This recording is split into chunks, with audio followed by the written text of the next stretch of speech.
नमस्कार दोस्तों, आप सभी का स्वागत करते हैं यूकेएसएससी क्रैकर में। तो डीएलएड 2022 का एग्ज़ाम हो चुका है। तो इस वीडियो में हम जानेंगे किस टाइप के क्वेश्चंस पूछे गए थे डीएलएड 2022 में और कब तक जो है इसकी आंसर की जारी हो जाएगी और रिजल्ट कब तक आएगा। ठीक है, तो कंप्लीट वीडियो रहने वाली है। कट ऑफ पे भी हम बात करेंगे कितनी कट ऑफ जाएगी इस बार डीएलएड में। ठीक है, टोटल सीटों की अगर हम बात करें तो 650 सीटें इस बार थी डीएलएड में।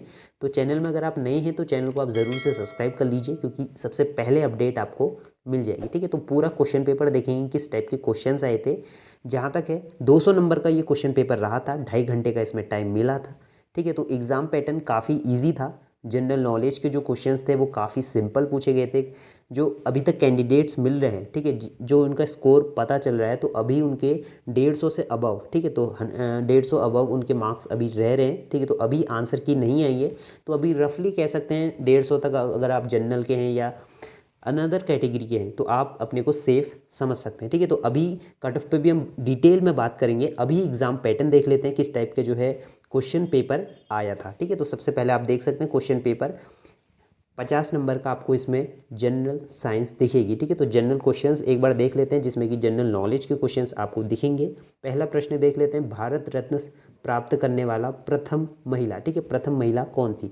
तो काफ़ी सिंपल क्वेश्चंस इसमें पूछे गए थे। अगर आप यूकेएसएससी की तैयारी कर रहे हैं, ठीक है, ग्रुप सी की तैयारी कर रहे हैं, तो आप सभी ने ये क्वेश्चंस आराम से कर लिए होंगे। ठीक है, तो पहला प्रश्न काफ़ी ईजी था जिसमें कि आपका इंदिरा गांधी होगा। ठीक है, तो डी क्वेश्चन इसमें बिल्कुल राइट रहेगा। सेकेंड क्वेश्चन देखते हैं, निम्न में से किस राज्य में फरवरी मार्च 2022 में सामान्य विधानसभा, ठीक है, चुनाव नहीं हुआ था। तो काफ़ी सिंपल क्वेश्चन है। अभी सभी जगह चुनाव हुए थे, आपका मिजोरम में चुनाव नहीं हुआ था। तो बी इसका राइट ऑप्शन होगा। तो बी इसका आपका राइट ऑप्शन रहेगा।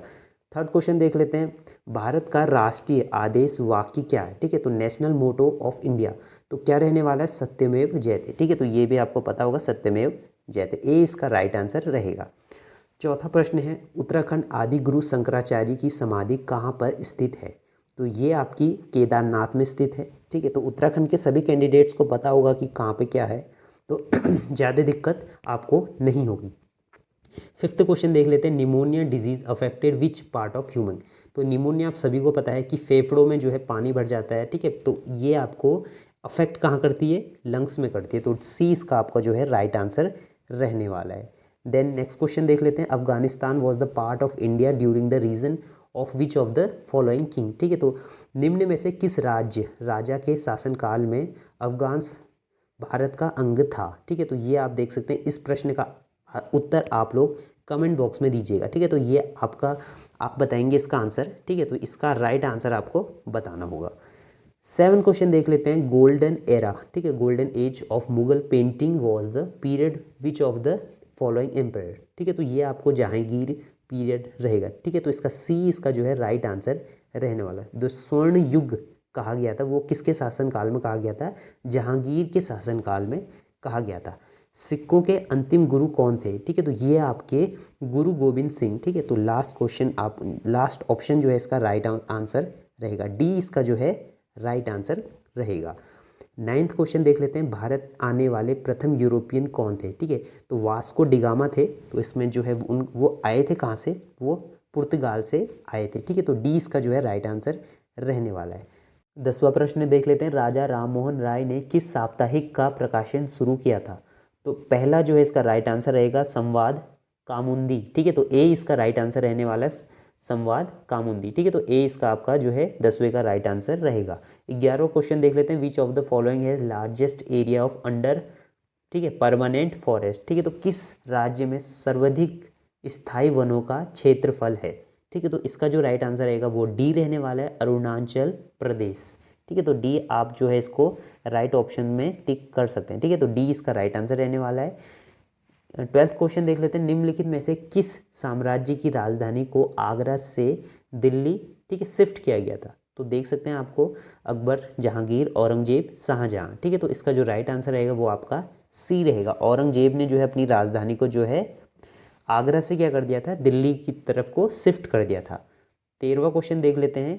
ठीक है, तो 13वां क्वेश्चन है, उत्तराखंड में ठीक है, सम्राट अशोक ने, ठीक है, अशोक का आप देख सकते हैं, where is the copy of empire Ashok rock writs discover.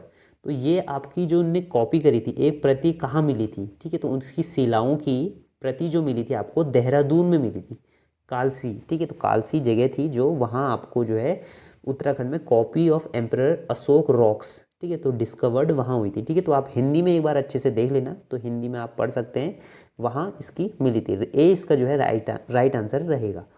14 question देख लेते हैं। गरवार रेजिमेंट सैनिकों ने, ठीक है, प्रदर्शनकारियों को गोली चलाने से इनकार कर दिया था, ठीक है। तो इसका जो राइट आंसर रहेगा वो सी रहेगा, ठीक है। तो सी इसका देख सकते हैं, विनय आंदोलन अवसग्य, ठीक है। तो हिंदी मेरी थोड़ी वीक है, तो आप देख सकते हैं सी इसका जो है आपका रहेगा, ठीक है। तो सिविल आपका जो है इसका मूवमेंट था।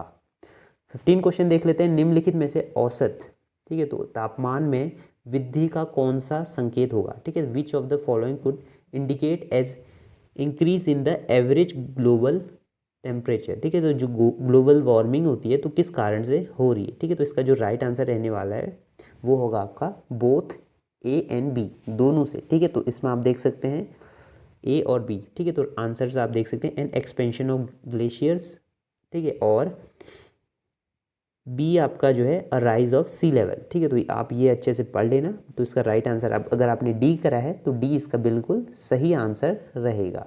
16 क्वेश्चन देख सकते हैं। Richter scale as using measuring, तो रिक्टर स्केल से आप सभी को पता है भूकंप नापा जाता है, तो भूकंप की तीव्रता, ठीक है, तो तीव्रता जो है इंटेंसिटी को डिटेक्ट किया जाता है, तो सी इसका जो है आपका राइट आंसर रहने वाला है।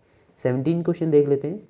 इन which of the following country maximum number of language are spoken, ठीक है। तो आप सभी को पता है सबसे ज़्यादा बोलियाँ भाषाएं कहाँ बोली जाती है, भारत में, तो ए इसका जो है आपका सही उत्तर रहेगा, ठीक है। इसके बाद 18वां क्वेश्चन देख लेते हैं। NABARD की फुल फॉर्म क्या होती है, ठीक है। तो इसका जो फुल फॉर्म होती है national bank of agriculture and rural development, see इसका आपका राइट आंसर रहेगा, राष्ट्रीय कृषि एवं ग्रामीण विकास बैंक से, ठीक है। तो इसके फुल फॉर्म आप देख सकते हैं नाबार्ड। और 19 क्वेश्चन की अगर हम बात करें तो 19 क्वेश्चन देख सकते हैं। Which of the following pair is not could be correct match, ठीक है। तो आप देख सकते हैं हवा महल जो है उदयपुर में नहीं है, ठीक है। तो आप सभी को पता होगा हवा महल आपका उदयपुर में नहीं है, ठीक है। तो इसका जो राइट आंसर रहेगा, जो इसमें पूछा गया था कि गलत व्योम कौन सा है, तो वो आपको देखना था, तो इसमें हवा महल आपका उदयपुर में नहीं मिलेगा। इसके बाद है सेकुलरिज्म शब्द, ठीक है, भारतीय संविधान की किस प्रस्तावना में डाला गया, ठीक है। तो ये आप देख सकते हैं 42 सेक्शन में जो इसको संशोधन में डाला गया था, ठीक है, अमेंडमेंट जो कराया गया था, तो इसमें आपको 20 का जो है इसका राइट आंसर आपको मिलेगा। 21वां क्वेश्चन देख लेते हैं। भारत के संविधान निम्नलिखित में से कौन सा अनुच्छेद समान नागरिक, ठीक है, संहिता से संबंधित है, तो इसका जो राइट आंसर रहेगा वो आपका ए इसका राइट आंसर रहने वाला, ठीक है। तो ए इसका अनुच्छेद जो है आपका 44, ठीक है, 44 अनुच्छेद आर्टिकल 44 ए इसका राइट आंसर। इसके बाद है 22 क्वेश्चन देख सकते हैं। केंद्र सरकार का सर्वोच्च सिविल सेवक होता है, तो वो होता है आपका कैबिनेट सेक्रेटरी, ठीक है। तो कैबिनेट सेक्रेटरी एक बार इसको आप देख लीजिएगा, मेरे को इस पर डाउट हो रहा है, तो डी इसका जो है राइट आंसर रहेगा। ये क्वेश्चन आप एक बार कमेंट बॉक्स में ज़रूर करना कि राइट आंसर इसका डी है या कुछ और है, ठीक है। 23वां क्वेश्चन देख लेते हैं। संसद के 2 सत्रों के बीच अधिकतम अंतराल क्या होता है, ठीक है। तो ये आपको 6 महीने का जो है इसमें टाइमिंग रहती है, तो 6 महीने का अंतराल इसमें रहता है। 24 क्वेश्चन। संविधान की किस संशोधन में शिक्षा का अधिकार प्रदान करने वाला एक नया अनुच्छेद 21A सम्मिलित किया गया है, ठीक है। तो ये इसका राइट आंसर सी रहने वाला है, तो सी 88 जो है इसका राइट आंसर रहेगा।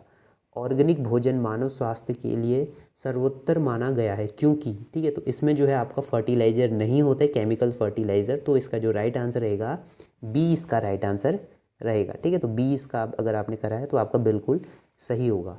निम्नलिखित में से कौन सा मानव विकास सूचक घटक नहीं है, ठीक है। तो ये आप देख सकते हैं कौन सा मानव सूचक घटक नहीं है, तो सी इसका ग्रोथ एनरोल रेट, ठीक है। तो ये आप देख सकते हैं एनरोलमेंट रेट, ठीक है। तो इसकी शायद स्पेलिंग कुछ गलत है, तो ये आप देख सकते हैं, ठीक है। तो ये सी इसका जो है राइट आंसर रहेगा।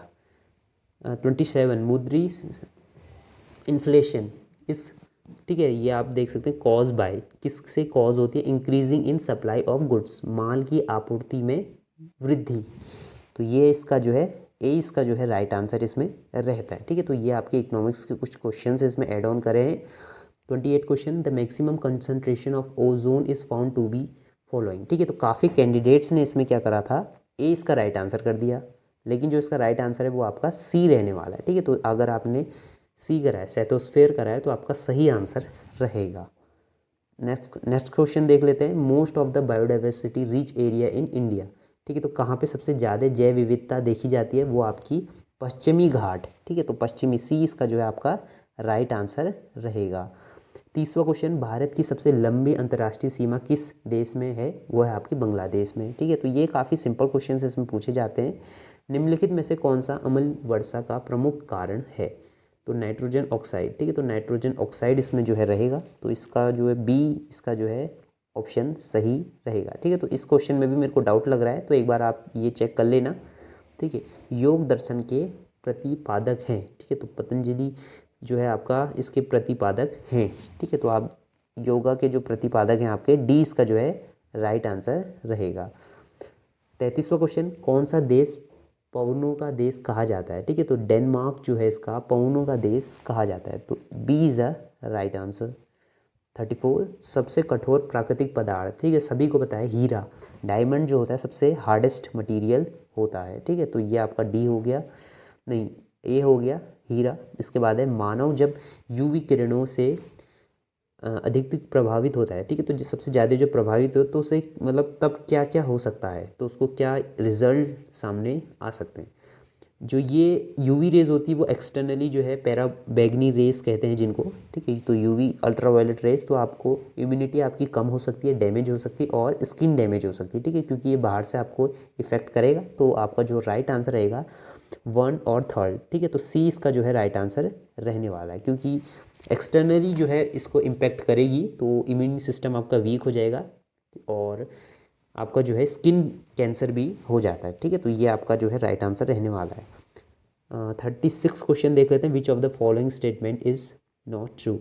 तो इसमें आपका चैटिंग इज़ ईमेल। ठीक है, तो इसमें सीधे मैं आपको आंसर बता देता हूँ, तो इसमें सीधे जो है इसका डी इसका राइट आंसर रहने वाला है।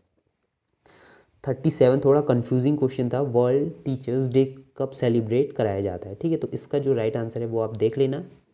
अब इंडिया के हिसाब से नहीं है, वर्ल्ड के हिसाब से। ठीक है, वर्ल्ड टीचर्स डे कब ऑर्गेनाइज कराया जाता है, तो ये आपका है 5 अक्टूबर। ठीक है, तो इसको आप देख लेना, 5 अक्टूबर इसका जो है राइट आंसर रहने वाला है।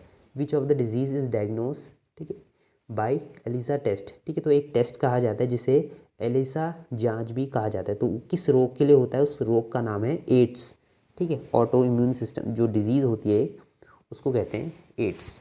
ठीक है, तो इसका राइट आंसर आप देख सकते हैं officially the state game of Uttarakhand. तो उत्तराखंड का कौन सा स्टेट गेम कहा जाता है।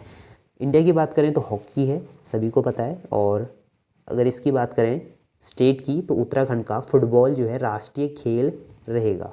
ठीक है, इसके बाद अगर कर लेते हैं, वर्ष 2024 में ओलंपिक खेल कहाँ खेला जाना है, वो आपका पेरिस में खेला जाना है। ठीक है, तो टोक्यो में आपका हो चुका है, ब्राज़ील में भी हो चुका है, अब आपका पेरिस की बारी है। तो पेरिस में आपका जो है 2024 का ओलंपिक होगा। ठीक है, ये हो गया। इसके बाद बात कर लेते हैं 41 क्वेश्चन की। ये जो बुक है विंग ऑफ फायर किसने लिखी है। ठीक है, तो इस पुस्तक के लेखक कौन थे हमारे, APJ अब्दुल कलाम। ठीक है, तो ये आप देख सकते हैं APJ अब्दुल कलाम इसका जो है राइट आंसर रहेगा। 42 क्वेश्चन देख लेते हैं, which of the Indian women hockey player is honoured by Uttarakhand Tillu Rauteli award. ठीक है, तो ये किसको मिला था, वंदना कटारिया को मिला था। ठीक है, तो सी इसका जो है आपका राइट आंसर रहेगा, वंदना कटारिया। 43 क्वेश्चन देख लेते हैं, उत्तराखंड के कितने ज़िले अंतर्राष्ट्रीय सीमा से मिलते हैं। तो 4 ज़िले जो हैं हमारे अंतर्राष्ट्रीय सीमा से मिलते हैं। तो आप लोग मैप को अच्छे से पढ़ लिया करो उत्तराखंड के। ठीक है, तो आप देख सकते हैं चंपावत और ये जितने भी ज़िले हैं साइड के वो आपके मिलते हैं अंतर्राष्ट्रीय सीमा से।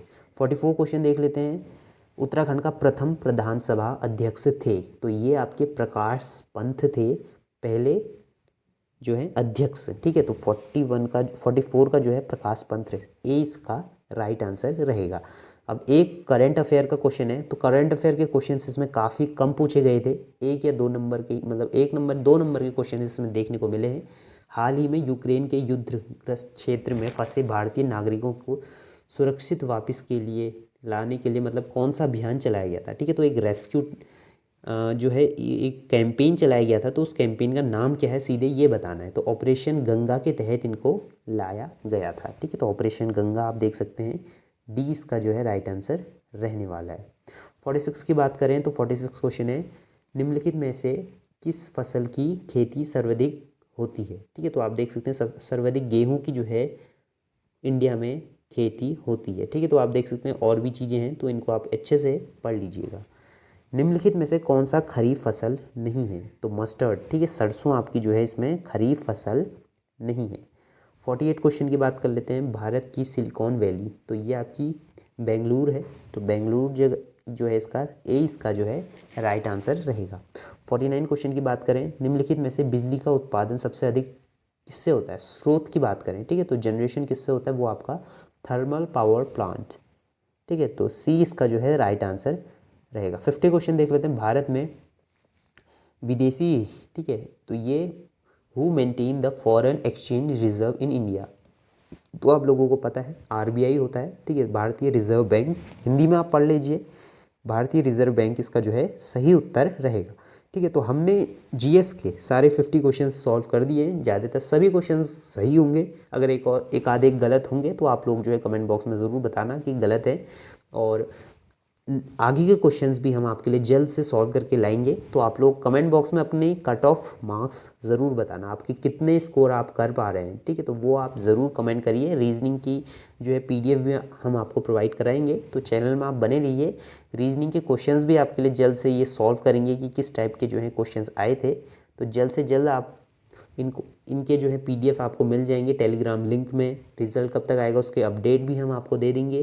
कट ऑफ पर बात करेंगे, कट ऑफ का जो डाटा है वो तब निकलेगा जब आप सभी लोग अपने एक्यूरेट मार्क्स बताएंगे। मैं भी अपने हिसाब से रिसर्च करके आपको बताऊंगा कि किस हिसाब से जो है इस बार की कट ऑफ जाने वाली है। फॉर्म की अगर हम बात करें तो 33,000 कैंडिडेट्स ने इसमें फॉर्म फिलअप करा था। सीटें आप सभी को पता है 650 ही थी। तो देखते हैं कितना प्रोजेक्टेड जो है कट ऑफ जाने वाली है इस बार, उस हिसाब से ही हम आपको बताएंगे, ठीक है। तो चैनल में बने रहिए, मिलते हैं नेक्स्ट वीडियो में, तब तक के लिए बाय बाय, जय हिंद, जय भारत।